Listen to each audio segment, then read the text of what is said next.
Welcome back to the Oraanj Interior Design channel. If you're into interior design and want to avoid some of the biggest pitfalls that people fall into when decorating their homes, you're in for a treat today. We're going to talk about the top 5 mistakes people make when decorating their spaces, and, most importantly, how to avoid them. These are tips straight from the pros, and by the end of this video, you'll be armed with the knowledge to create a beautiful, functional home that reflects your personal style. Before we jump in, make sure to hit that subscribe button, give this video a thumbs up, and click the notification bell so you don't miss any of our future interior design tips and tricks. You definitely don't want to miss what's coming next. Right, let's dive into mistake number 1. Choosing furniture that doesn't fit the space. Now, this is a super common mistake, and it's easy to see why. You walk into a furniture store and fall in love with a sofa or dining table, and you're convinced it'll look perfect in your home. But when it's delivered, you realize it's either too big or too small for the room. Sound familiar? Here's the thing. Scale and proportion are everything in interior design.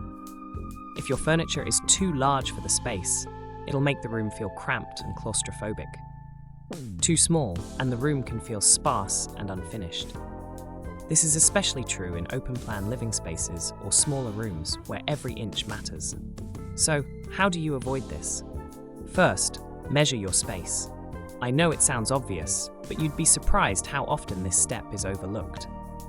Take measurements of the room and sketch a floor plan if you can.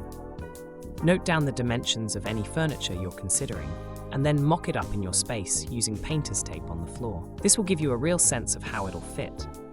Another important point is to remember that furniture should be scaled to the size of the room, but also to the height of the ceiling. If you have a high ceiling and choose low-slung, small-scale furniture, it can make the room feel empty and disproportionate. On the flip side, if you have a lower ceiling and bring in towering, oversized pieces, the room can feel oppressive. Consider the room's architecture when selecting pieces, and don't forget to balance vertical and horizontal lines. Here's another pro tip. Always consider circulation space around your furniture. In a living room, for example, make sure there's enough space to walk around the coffee table comfortably. You want to allow at least 45 to 60 centimeters of space between the edge of a sofa and the coffee table, so people can move freely without bumping into things. In dining rooms, leave at least 90 centimeters between the edge of the table and the walls or any other furniture so that chairs can be pulled out comfortably. The goal is to create a layout that feels balanced and allows for easy movement throughout the space. If you're struggling with furniture placement, many designers recommend using focal points to help guide the layout. In a living room, for example, your focal point might be a fireplace, a large window with a great view, or even a TV. Once you've identified the focal point, arrange your seating around it to create a natural flow. This way, your furniture works in harmony with the space, rather than competing for attention. Now let's move on to mistake number 2, ignoring lighting. Lighting is one of the most critical elements in interior design, yet it's often treated as an afterthought. I've seen so many beautifully decorated rooms fall flat because the lighting wasn't done properly. Have you ever walked into a room that felt cold or uninviting, but you couldn't quite figure out why?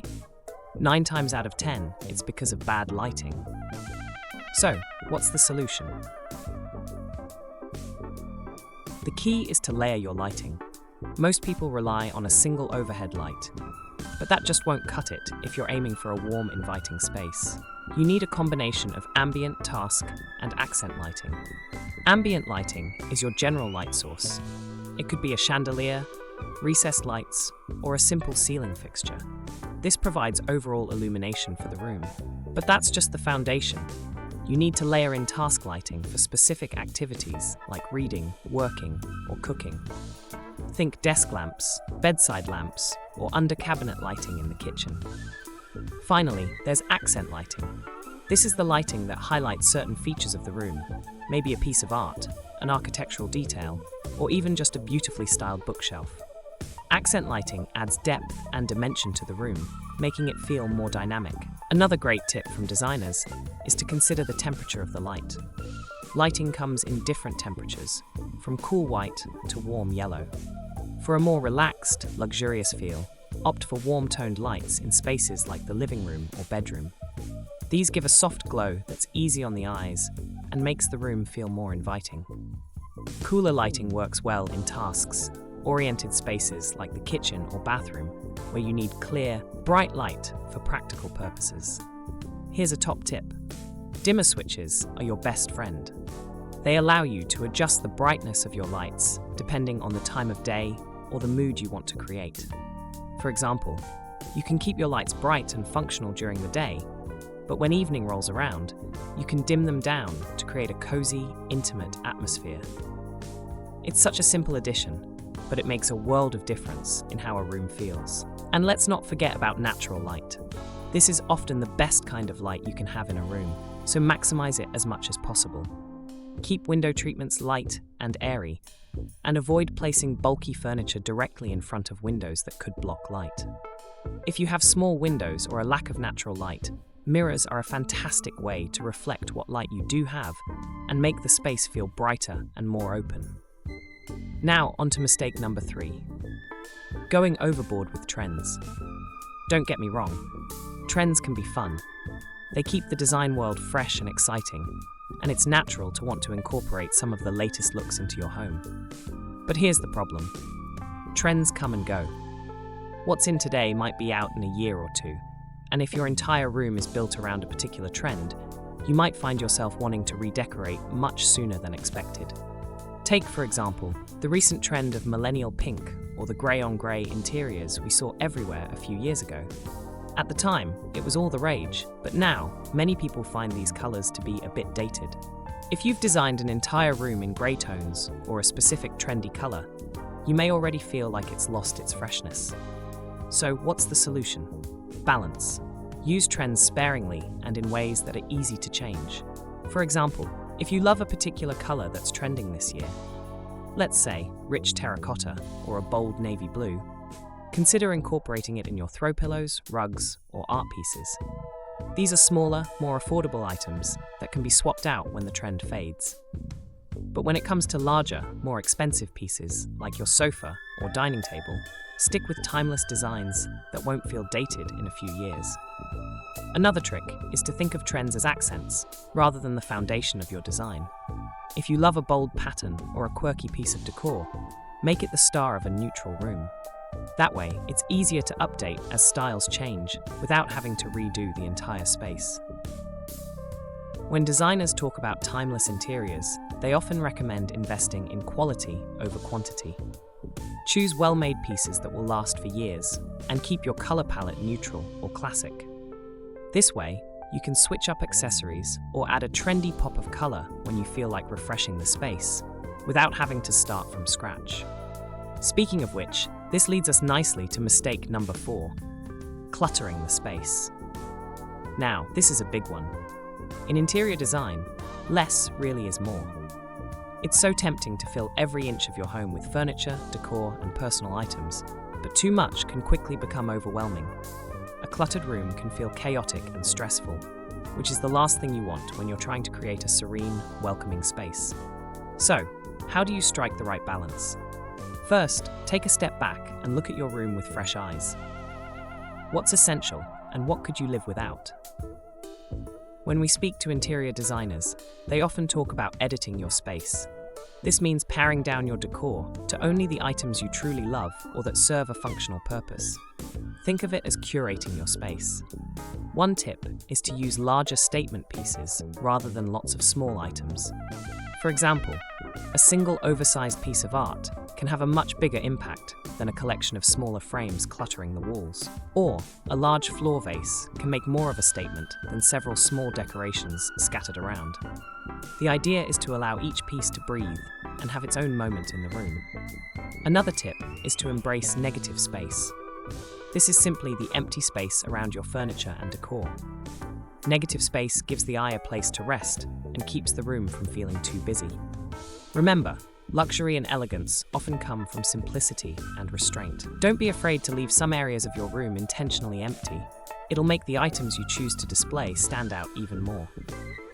Now, one of the best ways to avoid clutter is by investing in smart storage solutions. In a small space, you can use multifunctional furniture, such as a bed with built-in drawers, an ottoman with hidden storage, or floating shelves that provide storage without taking up floor space. Keeping your items out of sight while still easily accessible helps maintain that clean, uncluttered look that makes a room feel more spacious and luxurious. Another key to decluttering is organization. Use decorative boxes, baskets, or trays to store smaller items. A well-organized space not only looks better, but also functions more efficiently.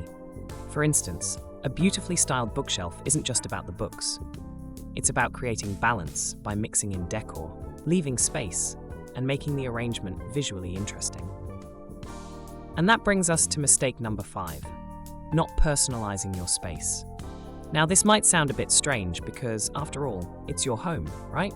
But you'd be surprised how many people end up decorating their homes in a way that feels more like a catalog showroom than a reflection of their personality.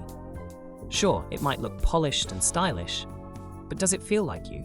Your home should tell your story. It's a reflection of your life, your interests, and your experiences. This is where you can really have fun with design and add those personal touches that make your space uniquely yours. One way to do this is by incorporating meaningful items into your decor. Maybe it's a piece of art you picked up while traveling, or a family heirloom that's been passed down through generations. It could even be something as simple as displaying your favorite books or a collection of objects that have sentimental value. Another way to personalize your space is through color and texture. What colors make you feel happy or calm? Don't be afraid to introduce those into your home, even if they're not the latest trend. Similarly, think about the textures that appeal to you, whether it's a soft wool throw, a leather armchair, or a natural wood table. Surround yourself with materials that you love and that make you feel good. Ultimately, the goal is to create a home that feels authentic to you, not just a space that looks good on Instagram. When you walk into your home, it should feel like your own little sanctuary, somewhere you can relax, recharge, and feel completely at ease. So, there you have it, the top 5 mistakes people make when decorating their homes and how to avoid them. Let's quickly recap.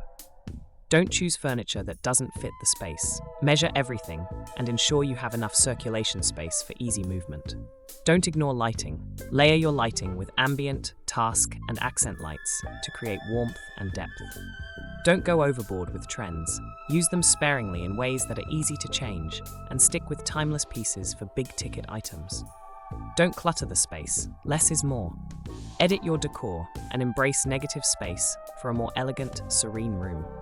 Don't forget to personalize your space. Add meaningful items, colors, and textures that reflect your personality and make your home feel uniquely yours. I hope you found these tips helpful. Have you made any of these mistakes before? Let me know in the comments. I'd love to hear about your design experiences and how you've overcome any challenges. And of course, if you have any questions, don't hesitate to ask. I'm here to help. If you enjoyed this video, don't forget to give it a thumbs up, subscribe to the channel, and hit that notification bell so you don't miss any of our upcoming content. Thanks so much for watching, and I'll see you in the next video.